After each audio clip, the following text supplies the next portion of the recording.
This is Andy Reistetter on a journey to an Olympic golf with a great honor and a privilege to be here at Club Campestre de la Ciudad de Mexico, the country club of Mexico City, with Felipe Garcia Moreno.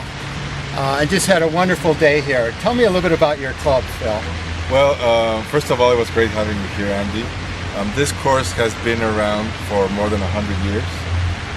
It was the first golf club in Mexico that basically was the foundation of two other clubs, two golf courses that used to be, the San Pedro Golf Course and the Miscuac Golf Course, united to make this golf club, you know?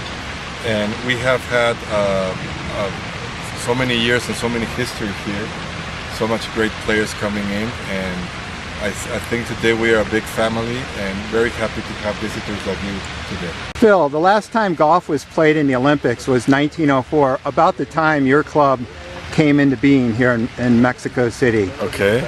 Tell me a little bit about your thoughts about golf coming to the Olympics. I think it's great. I love golf. I've been playing since I was 4. That's a long time ago. And I think being able to compete in the Olympics and represent your country in such a great sport is perfect for the game. Tell me a little bit about this clubhouse and this tree that's behind you. Well, the tree behind me has more than 100 years. It's basically 108 to 110 years old. For us in this course, it's been such a great.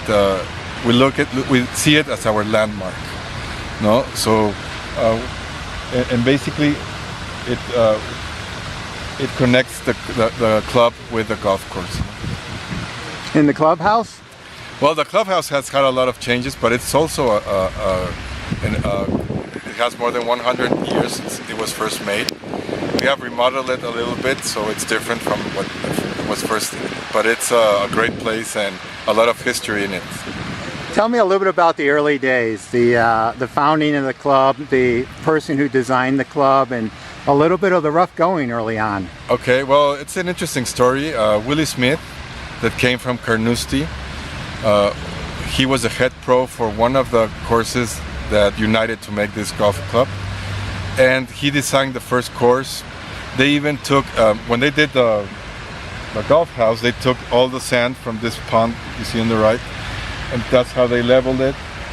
And something important came here in 1910 when the revolution started.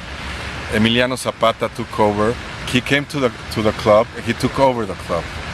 So that was and there was no vote about it. No either. vote about it. Everyone left, and Willie Smith stayed, and he was drinking a little bit of scotch and playing while the fighting was going on in what today we know as the golf course, no?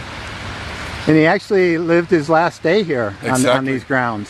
When the Mexican government decided to get the club back and make Emiliano leave Mexico City, Emiliano Zapata, they came in and they had a really good fight, and Willie stayed in the wine cellar where he stayed for some months.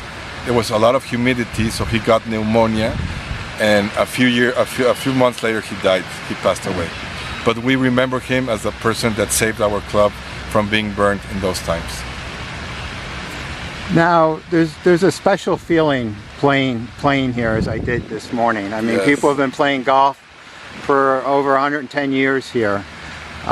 In your opinion, what defines the Olympic spirit of golf and of golfers? What characteristics will make somebody an Olympian in golf? Well, first of all, I think it's someone that's gonna represent their country, you know, being here and really compromising with that, bringing their best golf to Brazil, and I think it's going to be very interesting to see that format. We're accustomed to looking at the Ryder Cup. We're accustomed to looking President's Club or the majors, but having a professional team representing the country is going to be really, really interesting. Now, Mexico City hosted the Summer Olympics in October of 1968, and they actually went above and beyond and had cultural Olympics as well. Yes. What can we extract from that experience, the spirit of those 68 games, to to take to golf as it comes back to the Olympics? I think the most important thing is that everyone has a story from their home country, no? And it's not just golf that you're comparing with. So going one extra mile and knowing more about the different cultures that are going to meet in Brazil, I think that will be impressive. Well, it's been more impressive for me to be here today. It was really, truly one of my lifetime golfing experiences, and just getting to know you and Ampy and Carlos and El Plato, not Angel Cabrera, but your own very own El Plato. Yes. I just want to